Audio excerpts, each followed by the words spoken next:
If you have 30 free minutes, you never have to worry about a break-in at home ever again. That is how quick and easy it is to set up a security system from SimpliSafe. It's the kind of thing that is so easy to do you can do it during a Netflix binge, watching the game, or listening to a certain podcast. SimpliSafe is incredibly easy to customize for your home. Just go to simplisafe.com/casefile. You can easily choose the exact sensors you need or get help from one of their experts. It'll get to your house in about a week, which means by this time next week, you and your whole family can go to bed knowing your home is being guarded. It's easy to assume everyone in your house already feels safe, but they might not, and it's worthwhile to talk about. And SimpliSafe is a small, easy step to make sure everyone feels safe at home. Go to simplisafe.com/casefile today to customize your system and get a free security camera. You also get a 60-day risk-free trial, so there's nothing to lose. That's simplisafe.com/casefile.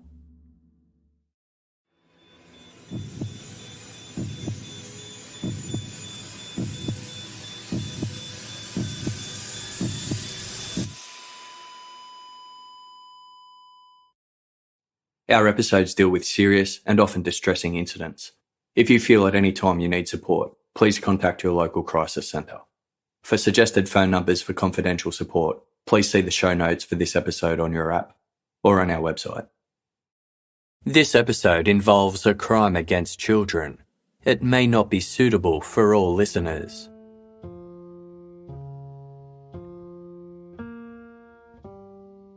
If you travel down Rains County Road 2370 in Texas, just outside the city of Emory, you will eventually come across a narrow gravel road. Following the private road is a bumpy and somewhat lonely journey. It's surrounded by dense woodland and tall pine trees hang overhead, forming a canopy above you. The gravelled ring road has two properties situated 400 yards apart from one another. Aside from that, there is nothing but thick forest and the sound of birdsong to welcome a weary driver. It's peaceful. At the entry to one property, Max, a black Labrador, waits patiently. He's a loyal dog who takes it upon himself to protect his family at all costs. Max sits next to the remains of what was once a beloved family home. There is rubble everywhere, and some embers are still hot on his paw pads as he walks through the ashes. A sign, one of the few things that wasn't destroyed in the blaze, is visible amongst the debris. Engraved on split cedar wood, the sign announces the family that resided in the home, reading "The Caffeys" in large letters. Beside it is engraved Joshua chapter 24, verse 15, a scripture from the Bible which in part reads, "If it seem evil unto you to serve the Lord, choose ye this day whom you will serve. But as for me and my house, we will serve the Lord." Well-wishers concerned about Max's welfare sneak under the police tape to bring him food and water, but Max isn't interested. It's Monday, March 3, 2008, 2 days since the fire that destroyed the Caffey house, and Max is still waiting. He's waiting for his family.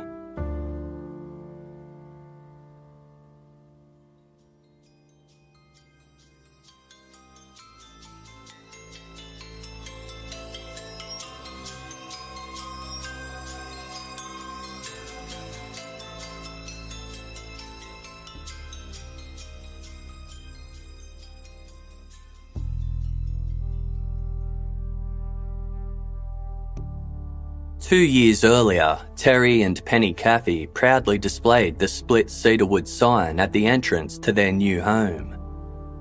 Made for them by their good friend and only neighbour, Tommy Gaston, the sign, complete with a meaningful Bible quote, was a fitting gift for the religious family. Their 20-acre property was situated approximately 60 miles north of Dallas, in the tiny town of Alba. It offered the Caffey family ample room to play and explore. When Terry Caffey heard from his friend Tommy that the house had become available, he jumped at the chance to purchase it. Now, as he watched his youngest son Tyler play on a rope swing in their front yard, he knew he had made the right decision. The Caffey family quickly settled in. The move placed them even closer to their family church, the Miracle Faith Baptist Church, and Penny homeschooled their 3 children, Erin, Matthew, and Tyler. The layout of the 2-story cabin-style home meant that Terry and Penny could sleep downstairs while the children had the upstairs largely to themselves, offering everyone space and privacy. Terry worked long hours delivering medical equipment to people who required it at their homes. Although he enjoyed his job, he felt he could relax when he took the turnoff to the private road he shared with Tommy Gaston and his wife Helen. Terry's 14-year-old daughter Erin often ran out the front door to welcome him home, give him a hug, and inquire about his day. His wife Penny met him at the door each night with a smile and a kiss. Terry Caffey was living his dream. Terry met Penny in 1989 at a church service. They went on their first date a week later, and in 8 months, the two were married. Terry and Penny wanted nothing more than to start a family. Their wish was fulfilled in July 1991 when they welcomed daughter Erin into the world. In June 1994, the family of 3 expanded with the birth of son Matthew. 5 years later, in April 1999, another son, Tyler, came along. Deeply religious, the Caffey family were described by Alba locals as good Christians who embodied the all-American family. Prior to the birth of his children, Terry had spent time working with youth in his church when he felt a higher calling from God. He began studying to become a minister, with his goal to become a pastor or evangelist and spread the word of God. Penny, on the other hand, devoted her time to playing in the church gospel band. A gifted pianist who played every day, Penny also performed at other area churches and recorded albums with family friend Tommy Gaston. When she wasn't practicing piano, doing household chores, or homeschooling the children, Penny volunteered her time delivering meals to the sick and elderly. The 3 Caffey children were vastly different from one another. The youngest child, Tyler, was a shy boy with an adventurous streak. He loved nothing more than jumping into the pond on the Caffey property, much to the concern of his careful mother. Middle child Matthew was affectionately known as Bubba due to his size and stature. Although large, Matthew was a kind and gentle boy who loved playing the harmonica and guitar, as well as journaling. Oldest sibling Erin inherited her mother's long blonde hair and sparkling eyes. At 4'11", Erin made her presence known with her loud but angelic voice that echoed around the church walls. According to the Texas Monthly, Erin's pastor joked that if he had 5 Erin Caffeys, he would fill his church on Sundays. Boys followed the teen wherever she went and attended Miracle Faith Baptist Church just to see her. Her father Terry would lovingly tell her that her voice was so beautiful he wanted her to sing at his funeral.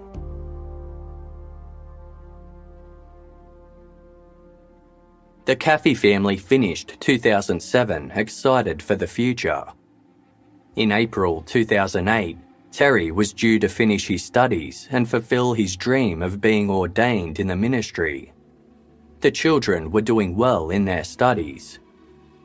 Now 16-year-old Erin had attended a youth camp where she was voted most likely to succeed and most fun-loving person. Then, Charlie Wilkinson entered the picture. 18-year-old Charlie entered the Sonic fast food restaurant in Emery. He noticed Erin Caffey working as a waitress and was immediately attracted to her. She had just started working there part-time to gain some independence and earn a small amount of money. Charlie caught her eye also, and the pair began to talk. Charlie began dropping by on Erin's work breaks to see her. A few weeks later, he worked up the courage to ask her out. Erin, whom friends described as naive and sheltered, happily gave Charlie her number. They soon began dating.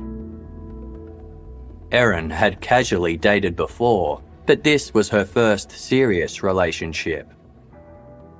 Erin and Charlie's romance started with long phone calls to one another. Then, Charlie would come to the Caffey home after school. He draped himself across their furniture and made a nuisance of himself when the Caffeys were doing household chores. From the book Terror by Night, his constant presence in the house irritated Terry. He found Charlie to be disrespectful and a know-it-all. He swore around Terry's children and didn't have a job, although he did intend on joining the army when he finished his schooling. Penny tried to reassure her husband that Charlie seemed nice and was probably harmless, however, agreed that they should keep a close eye on the young couple. In mid-January 2008, Erin came to her parents with a request. She asked if she could transfer from homeschooling to a high school so she could be with other peers her own age and make friends. Terry and Penny agreed, hoping that the move would distance her from Charlie, who seemed to spend all his spare time with Erin.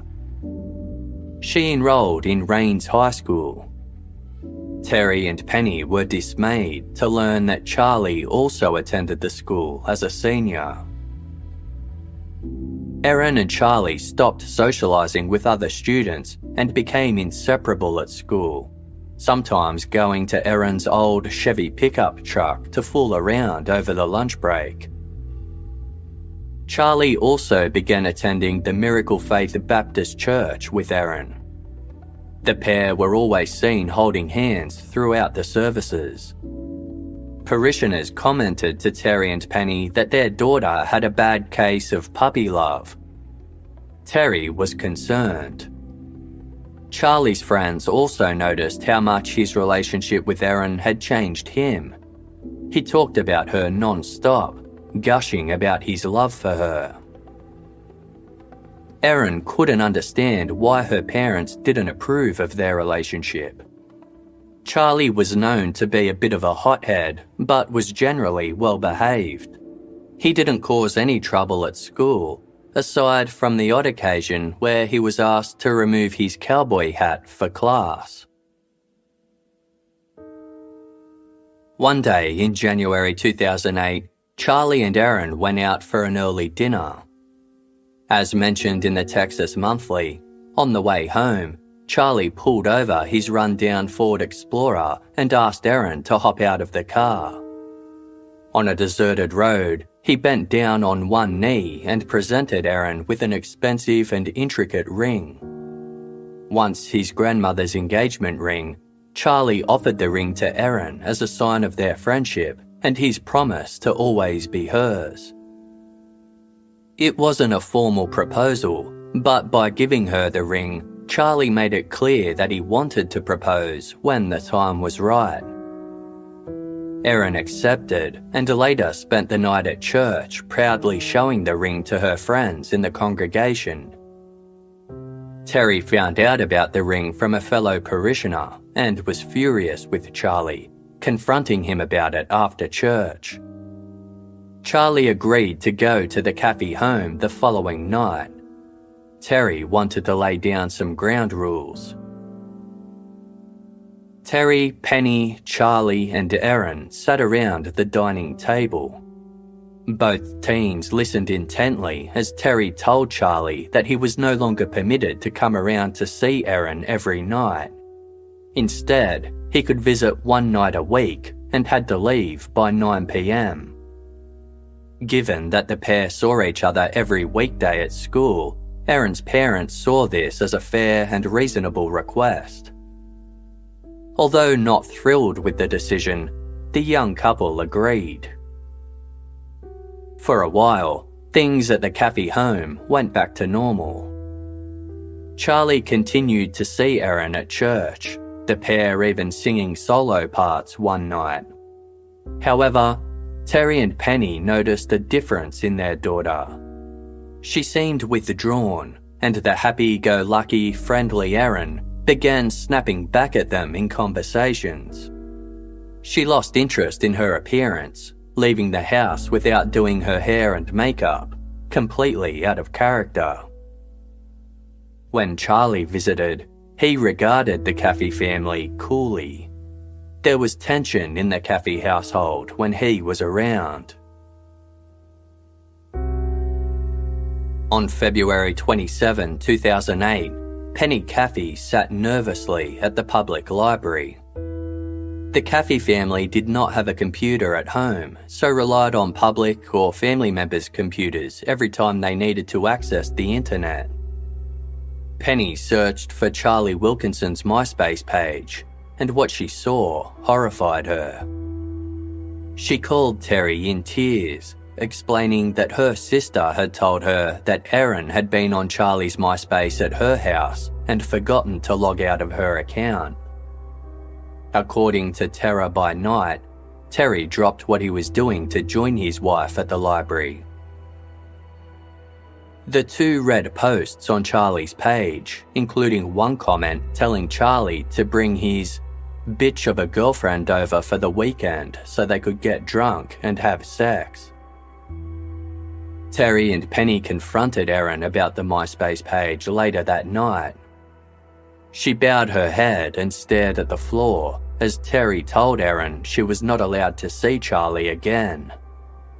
Deeply concerned, he told Erin that when she was 18 she was free to make her own decisions, but in the meantime he was looking out for her and doing what he thought was right. Erin burst into tears, but her response surprised him. She told her father, "I've wanted to break up with the Charlie for a while, but I just don't know how to do it."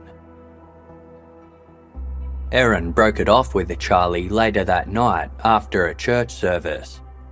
At the behest of her father, Erin chose a public place where she would be safe in case Charlie lost his temper. Parishioners watched on as Charlie slammed his car door and sped out of the church car park, tyres squealing.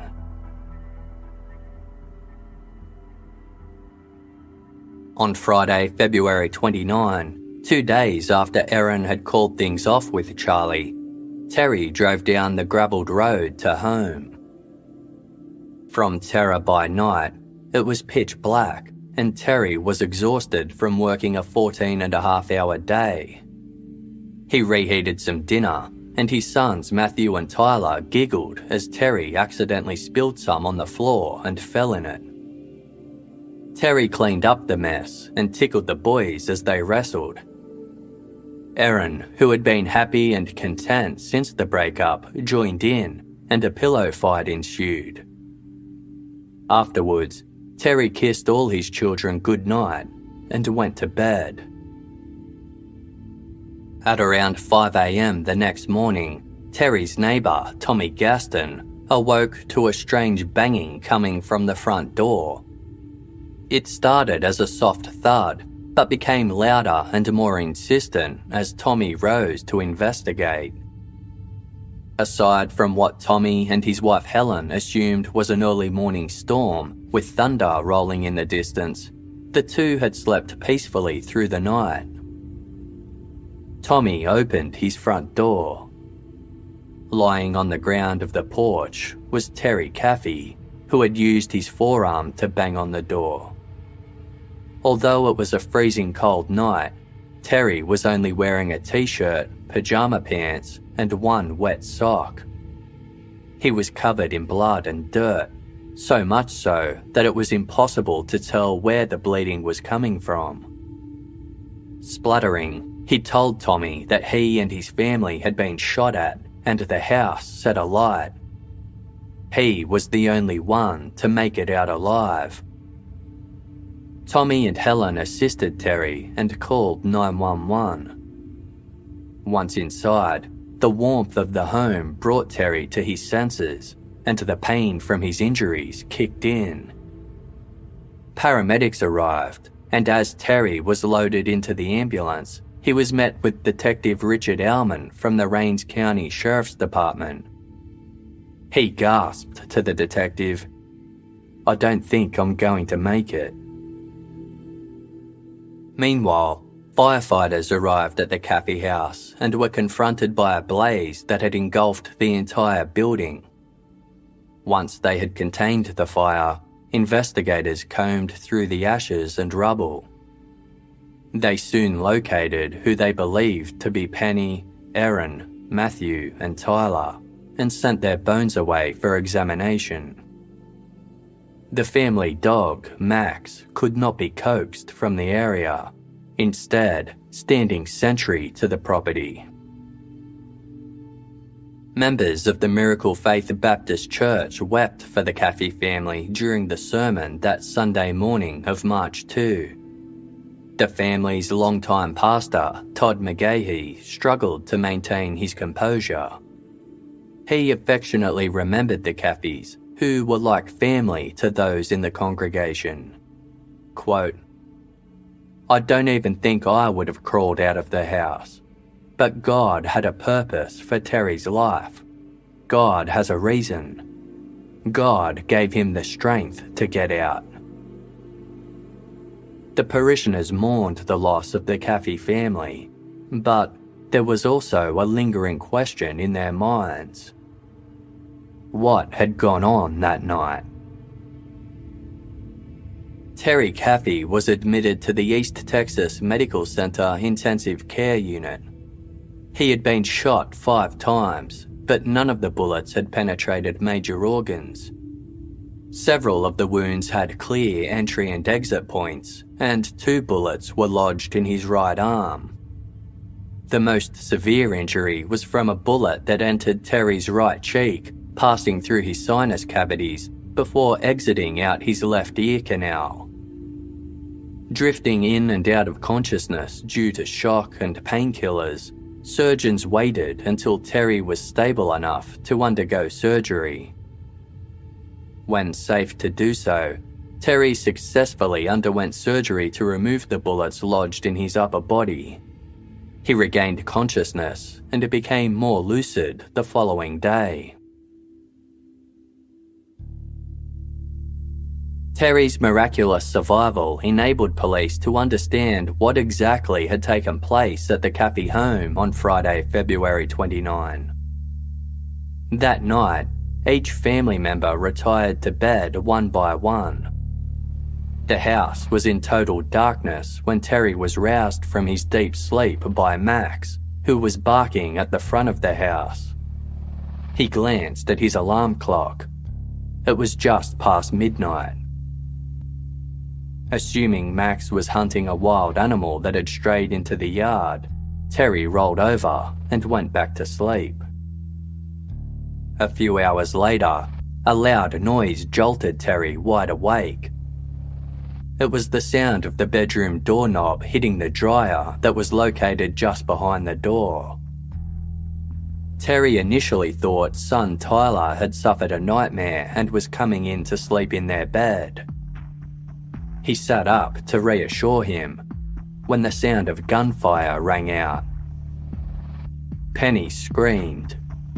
A black silhouette of a man appeared in their bedroom doorway, highlighted by the kitchen nightlight beyond. Terry could not recognize his features, but did see the gun he held pointed at Penny. He reached out his arm to shield his wife from the gunfire and was struck 5 times. The final shot hit Terry in the face and he was thrown into the space between the bed and the wall. He lay motionless, face down on the floor as the gunman approached. He felt someone kick his feet to see if he was dead. Terry squeezed his eyes shut and kept as still as he could. The gunman made his way out of the bedroom and into the lounge. He was not alone. The intruders began rummaging through the Caffey's belongings, taking all the jewelry and cash they could find. They overturned furniture and pulled items from the top of the piano. One slammed his fists on the piano keys. Then they stopped. They could hear screaming coming from upstairs. Terry woke to the taste of blood and gunpowder and realised he had momentarily passed out. He couldn't feel the right side of his body, but knew he had to get up. Using all the strength he could muster, Terry lifted his body with his left arm up onto the bed. Penny lay slumped over at the head of the bed in a large pool of blood. His thoughts immediately turned to Matthew, Tyler, and Aaron. Terry could hear screaming and then a further round of gunshots coming from upstairs. The house became silent, and Terry passed out again. The smell of smoke roused Terry once more. Blood ran into his eyes, making it difficult to see. He tried to make it to the stairs leading to the top floor where his children were located. But by this stage, a fire had well and truly taken hold, and the flames made it impossible to progress. Realising he would never make it upstairs from the inside of the house, Terry escaped through the bathroom window that joined his bedroom. The injured Terry fell 5 feet to the ground below and took cover behind the property's propane tank.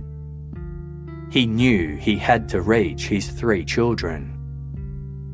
Moving to the front of the house, he tried to find an entry point, but the house was engulfed in flames. Terry felt weak and lightheaded. He crawled into the dense forest at the rear of his house and waited for emergency services to respond, certain that someone would have noticed the blaze from the road or the deafening explosions that rocked the early morning air. As minutes ticked by, Terry realised that nobody was coming. Their house was so remote that even their closest neighbours mistook the sounds for distant thunder. Terry didn't care if he died as well. He wanted to be reunited with his family in heaven. But he had one more mission to complete. He knew who was responsible for the attack and had to tell someone. Terry began the long trek to his neighbour Tommy's house 400 yards away. Unable to walk for any longer than a few yards at a time, he began crawling through the dense forest, leaving a trail of blood behind him. Every so often he had to rest, laying his head on logs while he mustered the strength to continue on. Terry fell into an ice-cold creek and struggled to crawl up the bank to get out. Still, he continued, eventually making it to Tommy's porch. Detective Alman rode in the ambulance that escorted Terry to the hospital. He quickly asked Terry questions in case he were to suddenly lose consciousness or pass away. With much difficulty, Terry recounted a critical moment in the attack. He heard screaming coming from the upper level of his home as he lay motionless beside the bed. The voices weren't from the attackers, but were from his son Matthew, screaming, "Charlie, why are you doing this? No, Charlie, no." It then went silent.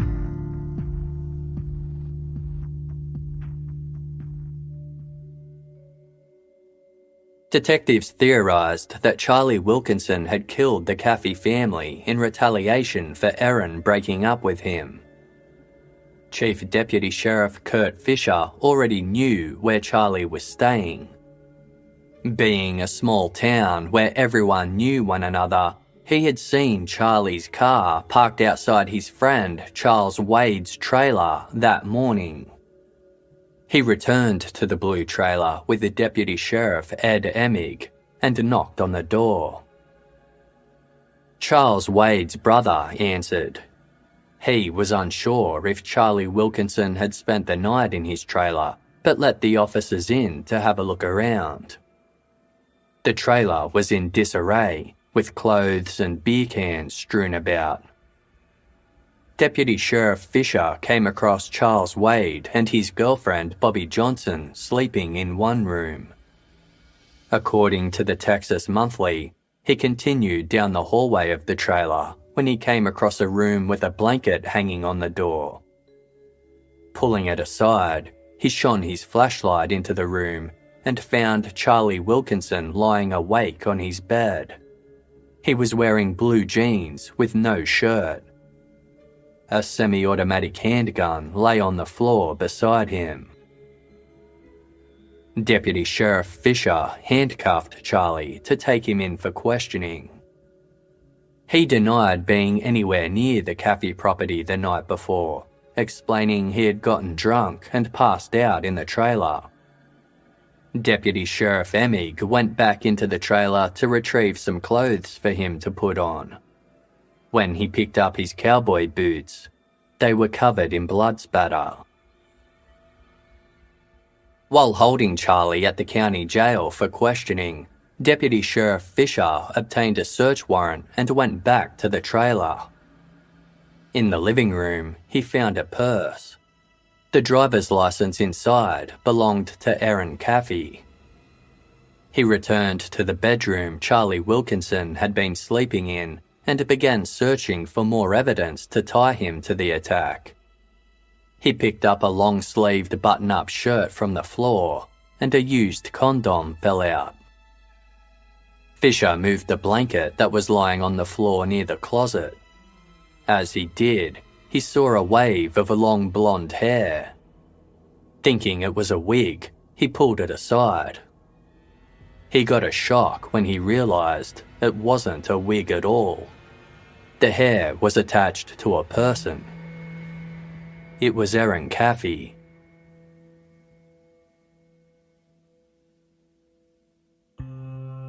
Fisher studied Aaron as she opened her eyes and scanned the trailer. He brought her into the lounge room, still dressed in the pajamas she was wearing the night before. Aaron was dazed and confused. Fisher asked Aaron how she got to the trailer. She looked around her and asked, "Where am I?" She groggily explained how she had been kidnapped and drugged. The last thing she recalled was two men entering her room in the middle of the night. She smelled smoke and knew the house was on fire.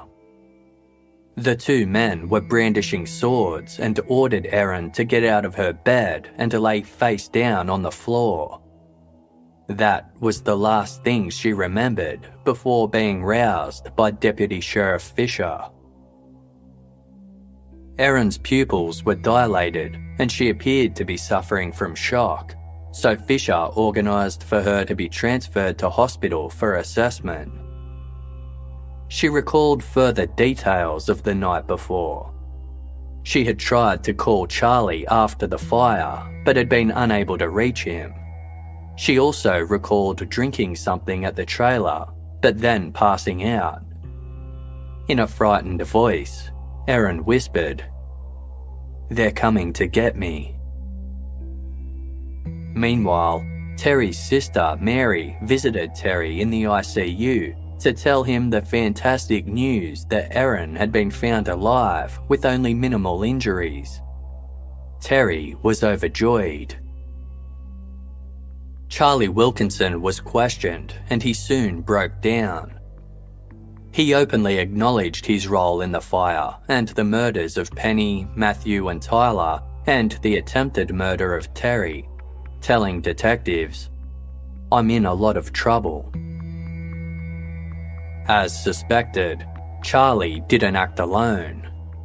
He named two others, friends Charles Wade and Bobby Johnson, as accomplices. However, Charlie was adamant about one aspect of the attack on the Caffey family that detectives had wrong. He did not kidnap Erin Caffey. She was a willing participant.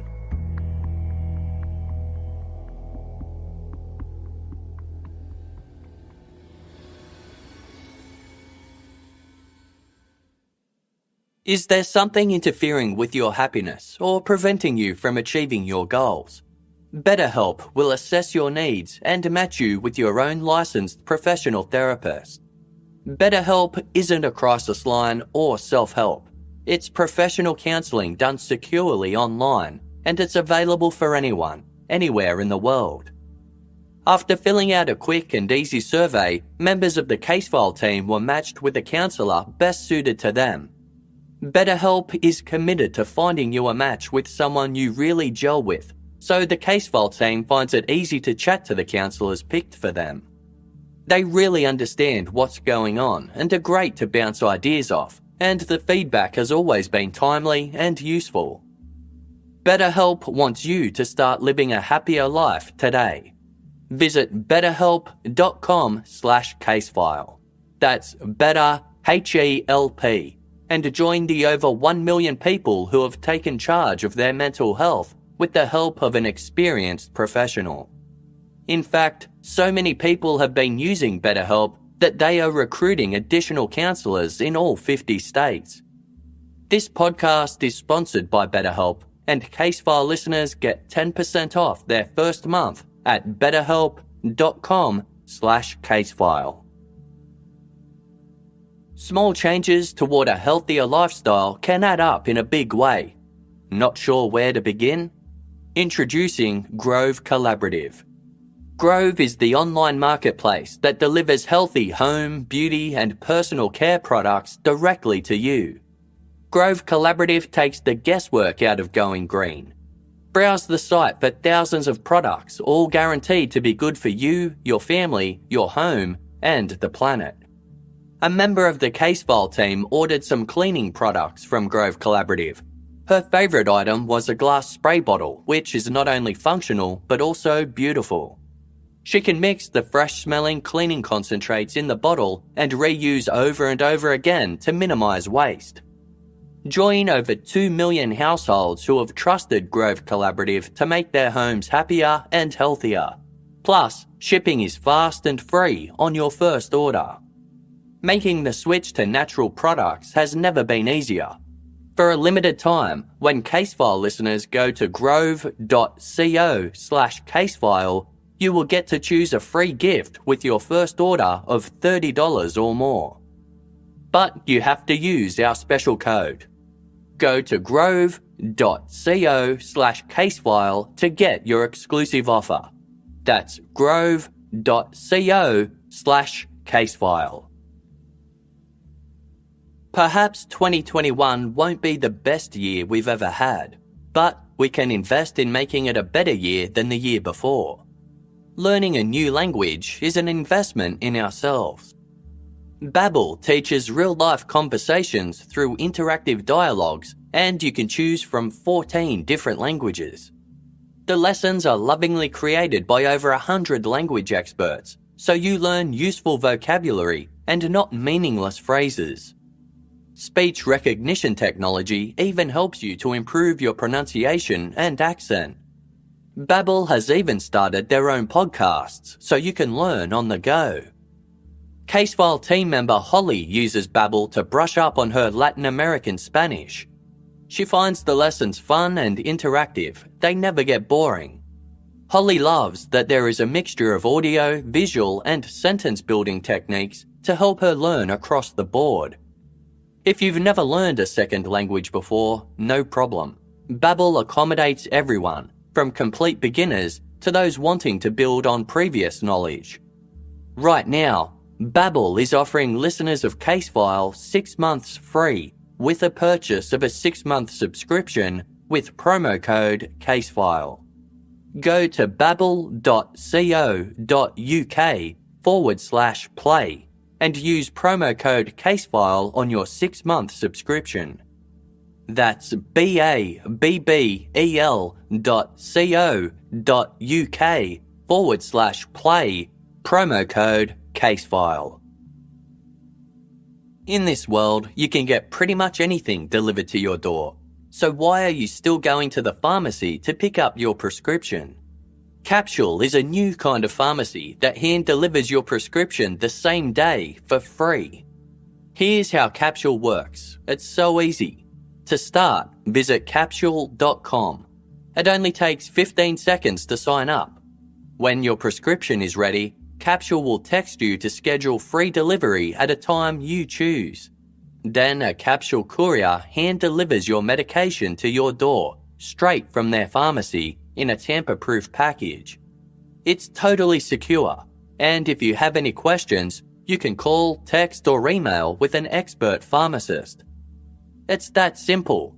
No more waiting in line. No more driving to the pharmacy. No more forgetting refills. Best of all, even though it's a way better experience, Capsule doesn't cost any more than your old pharmacy. Capsule accepts all major insurance and is currently available in New York City and the surrounding tri-state area, Los Angeles, Austin, Boston, Chicago, and the Twin Cities. And other cities are coming soon. To sign up, visit capsule.com to get your prescription hand-delivered today for free. That's capsule.com.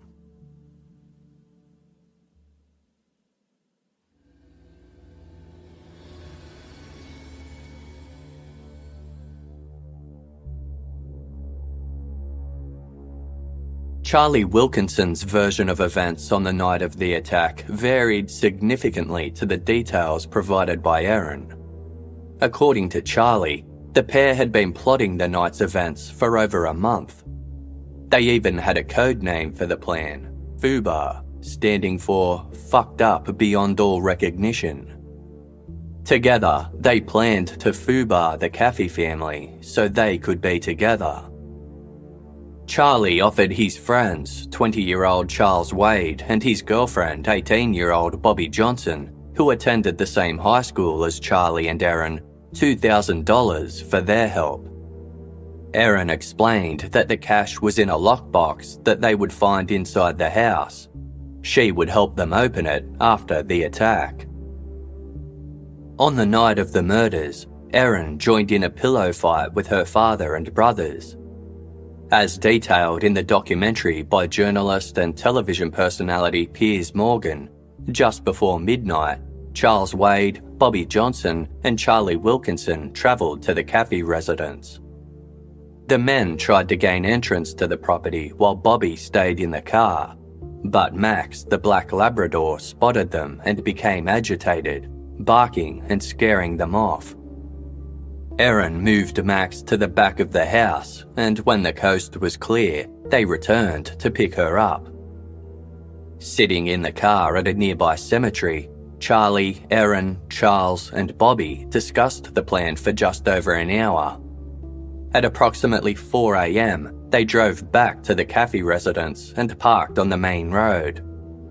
The girls stayed in the back seat of Charles Wade's car as Charlie and Charles wandered down the gravelled road and entered through the front door that Erin had left unlocked for them. They made a beeline for Terry and Penny's bedroom. Charlie shot Terry 5 times and turned the gun on Penny. He fired a few shots, but the pistol then jammed. Charlie had brought another weapon with him in case of emergency, a long samurai-type sword that he used to cut Penny's throat as she sat in bed. Confident that Erin's parents were dead, the pair ransacked the lounge area and made their way upstairs to the boys' rooms. Charles Wade led the way. He found 13-year-old Matthew first, who pleaded with Charlie to stop what he was doing. Charlie told detectives, "They were scared, and I could not stand to look at their faces." Matthew tried to kick Charlie in self-defense. In response, Charles Wade shot him multiple times. They found 8-year-old Tyler hiding in the back of Erin's closet. Charles and Charlie then stabbed Tyler to death. The pair then used lighters to set furniture in the house on fire and made a hasty getaway out the front door. On the way, Charlie grabbed a travel bag that Erin had packed with her belongings. They joined the girls in the car. Charlie told detectives that Erin smiled at him and said, "I'm glad that's over." Charles Wade drove them back to his brother's trailer. Inside, Charlie and Erin had sex and then went to sleep.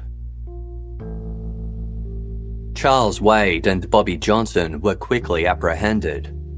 They confessed to their involvement in the murders, and their stories closely matched the version of events given by Charlie Wilkinson. Charles Wade added that as they drove away from the Caffey house, Erin exclaimed, "Holy shit, that was awesome." Bobby told detectives that on the night of the attack, Charlie Wilkinson repeatedly asked Erin to run away with him instead, asking, "Are you sure you want to do this?" Erin replied, "Why are you asking me this? If you love me, you'll do it." As her alleged accomplices were being questioned, Erin Caffey was assessed in hospital. She stuck to her original story that she had been kidnapped and drugged. According to the documentary Killer Women with Piers Morgan, Detective Richard Allman spoke to one of the officers waiting with Erin. He ordered a toxicology screen to check the presence of any drugs in her system that might have been used to sedate or incapacitate her. He also asked the officer to smell the clothes that Erin had been wearing when apprehended. Had she been in the house at the time of the fire, as she maintained, he reasoned that her clothes would smell heavily of smoke. The officer soon reported back. The tox screen was clear of any drugs. As for her clothes, they smelled of nothing. She showed no signs of smoke inhalation either. Erin was discharged from hospital as the interrogations continued with Charlie, Charles and Bobby. Erin left with Penny's mother, Virginia, who was still dealing with the shock of losing her daughter and grandsons. Their destination was to the East Texas Medical Center to visit Terry. As a likely suspect in a murder investigation, their car was tailed by police. Nearing the hospital, Virginia's car was pulled over. Erin Caffey was arrested and charged on 3 counts of capital murder after Charlie, Charles and Bobby signed statements implicating her in the attack. Erin was held at a juvenile detention centre on a $1.5 million bond.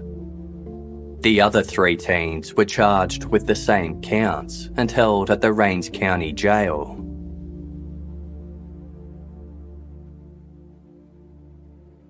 As he recovered in hospital, Terry Caffey noticed the staff around the ward acting strangely. Nurses spoke to him without making eye contact, and others tried to avoid him altogether. As soon as he thought about it, the pain medication would kick back in and he'd drift off to sleep. On Monday, March 3, Terry pleaded with his sister to tell him what was wrong. She eventually conceded, telling Terry that Erin had been arrested and why.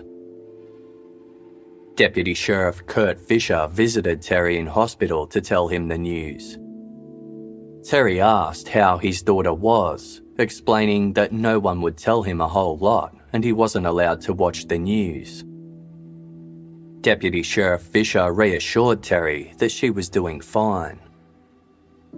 Terry then said he didn't want to know a whole lot of details, but asked what her level of involvement was. The deputy sheriff paused before responding, "Her involvement is great." Terry sobbed as Fisher explained that Aaron was believed to be the mastermind behind the attack on his family. Rains High School was also feeling the emotional impact of the crime, with word quickly spreading that 3 of their fellow students had been arrested. Of particular shock was the alleged involvement of Bobby Johnson, the friendly teen who was well known for her involvement in the school theatre.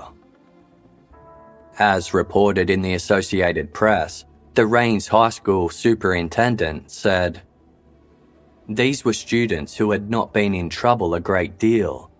Maybe some tardies and absences, but that's it." State Prosecutor Lisa Tanner continued to gather evidence to prove the extent of Aaron's involvement in the murders. Phone records revealed that Aaron had called Charlie's cell phone repeatedly in a short burst in the early hours of Saturday morning. This corresponded with Charlie's version of events that after Aaron restrained Max for them, she then called Charlie many times, asking where they were and when they were coming back.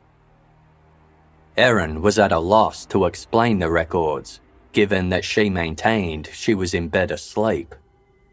Additionally, both Charles Wade and Bobby Johnson admitted that Aaron was the one responsible for the murders.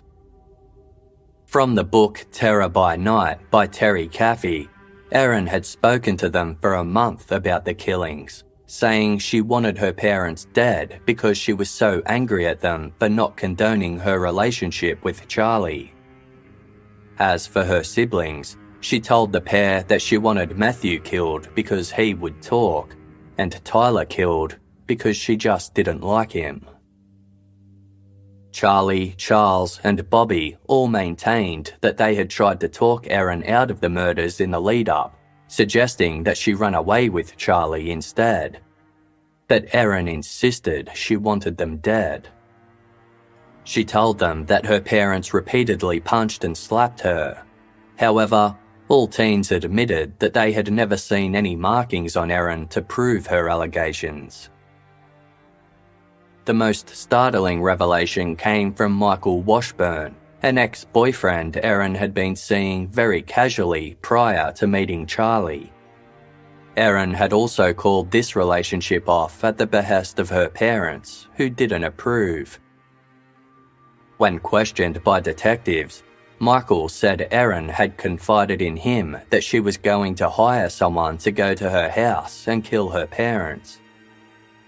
Aaron told him it was because every time she got a boyfriend that she really liked, her mum and dad tried to break them up.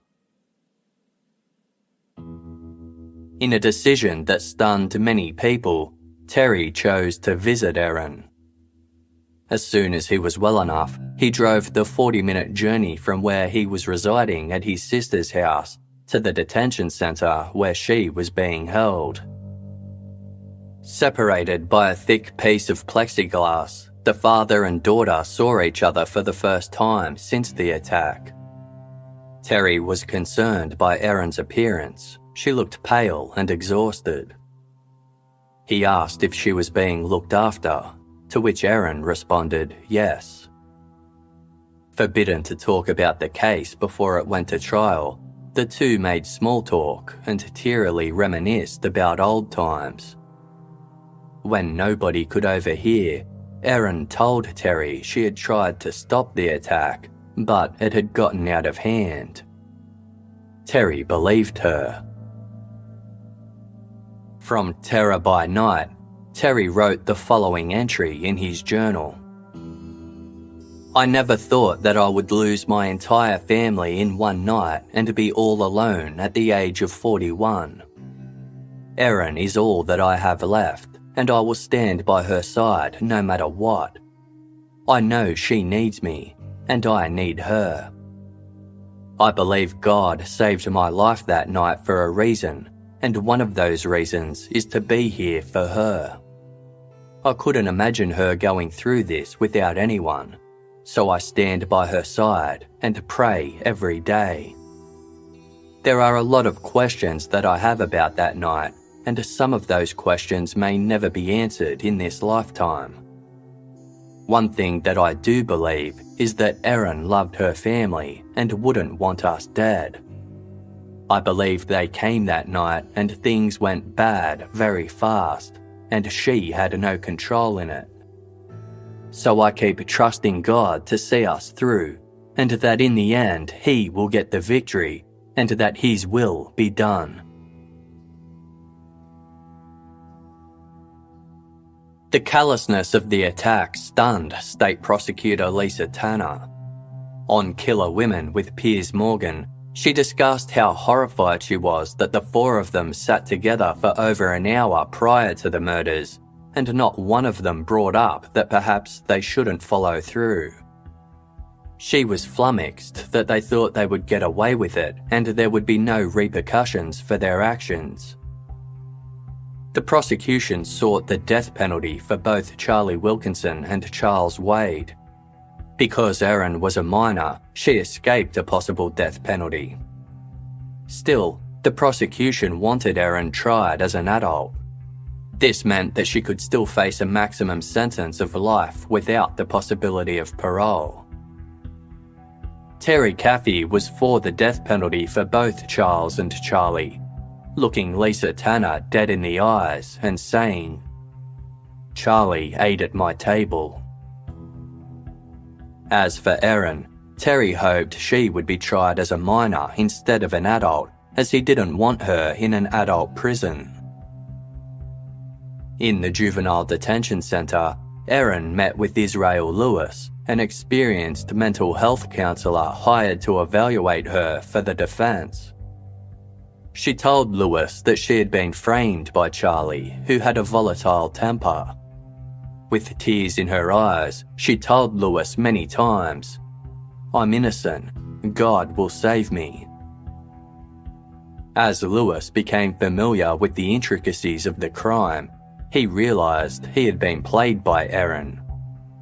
He told the Texas Monthly, "I've worked with some good liars, but Erin Caffey was one of the best.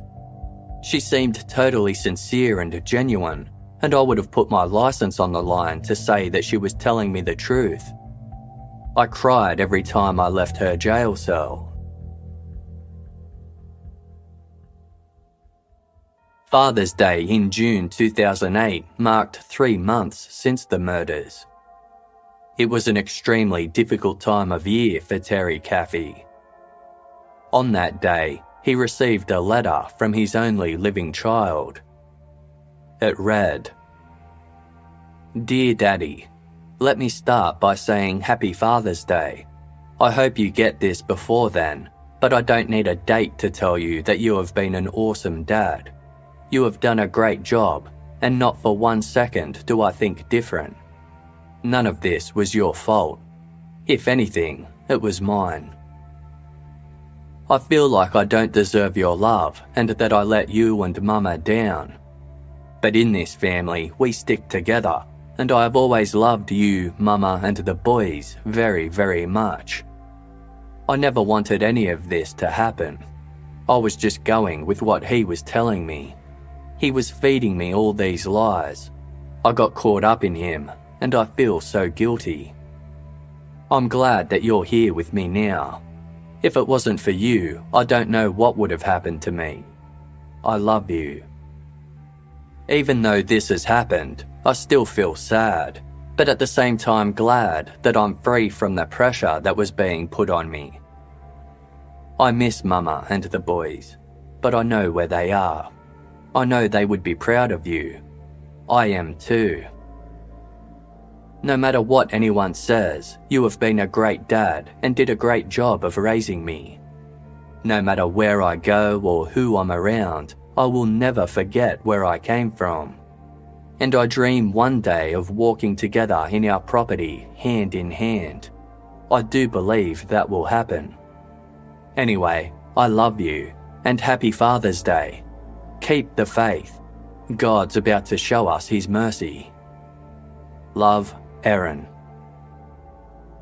Terry's eyes filled with tears as he read the letter. It reaffirmed his decision to always be around for his daughter.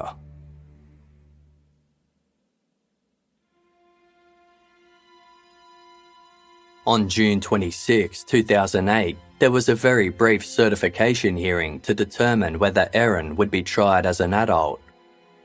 The district attorney argued that Erin should stand trial as an adult and was a danger to both herself and the community. The judge agreed, and both Terry and Erin cried as she was led away and transferred to Hopkins County Jail, where, due to her age, she was placed in protective custody to await trial. In October that year, Terry Caffey had a change of heart. He wrote a letter to the Attorney General's office to request that the death penalty be taken off the table for Charlie Wilkinson and Charles Wade. Terry reasoned that there had been enough deaths already, and rather a life sentence without parole would give them a chance to show remorse and repentance. In meeting with Lisa Tanner the following day, Terry said to her, "When it comes time for them to die, I want that to be in God's hands, not mine." 3 months later, on January 2, 2009, Bobby Johnson and Erin Caffey were sentenced for their roles in the murders after both pleaded guilty to 3 counts of capital murder. As an accomplice to murder who did not use a weapon, Bobby accepted a plea deal in exchange for a trial and received a 40-year sentence with the possibility of parole in 20. Prosecutor Lisa Tanner requested that Erin serve 3 life sentences with an additional 50 years, meaning she would never see the world outside of a prison. After some negotiation with Terry, Erin signed a plea bargain for a sentence of 2 life sentences and an additional 25 years, with the possibility of parole. 4 days later, Charlie Wilkinson and Charles Wade faced sentencing. Both teens also avoided a trial because they had already pleaded guilty. A trial would have only been conducted to ascertain whether they were to receive the death penalty or life imprisonment. Because the death penalty had been taken off the table, it rendered a trial unnecessary. Before the formal sentencing, Terry met with both Charlie and Charles separately.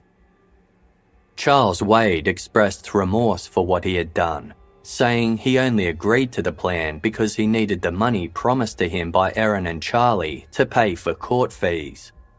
He was trying to gain custody of his children. As mentioned in Terror by Night, Terry Caffey asked him, "So you were willing to kill children to get children? Where's the logic in that?" Charles Wade shook his head and said, "I really don't know. I can't answer that. I have kids of my own."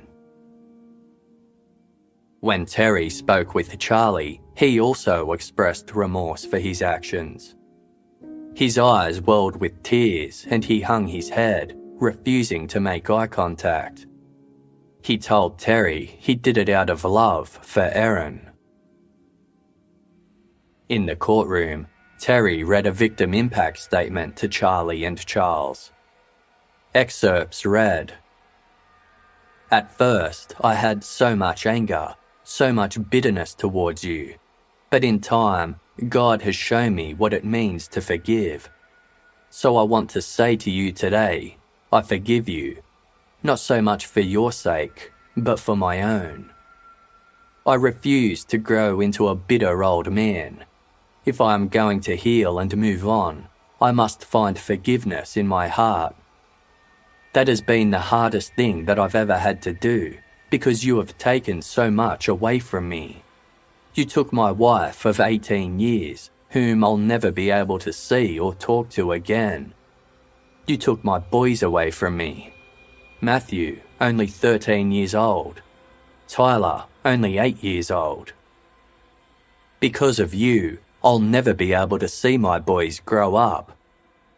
Then, After you took my family away, you didn't stop there. You burned our house down, taking from me all my family photos, all the little special gifts and cards, all the things that were so precious to me. But in spite of your hatred and evil efforts, I'll carry on with all the wonderful memories that will forever be ingrained in my heart. And that is something you will never be able to take from me. Both Charlie Wilkinson and Charles Wade were sentenced to life imprisonment without the possibility of parole.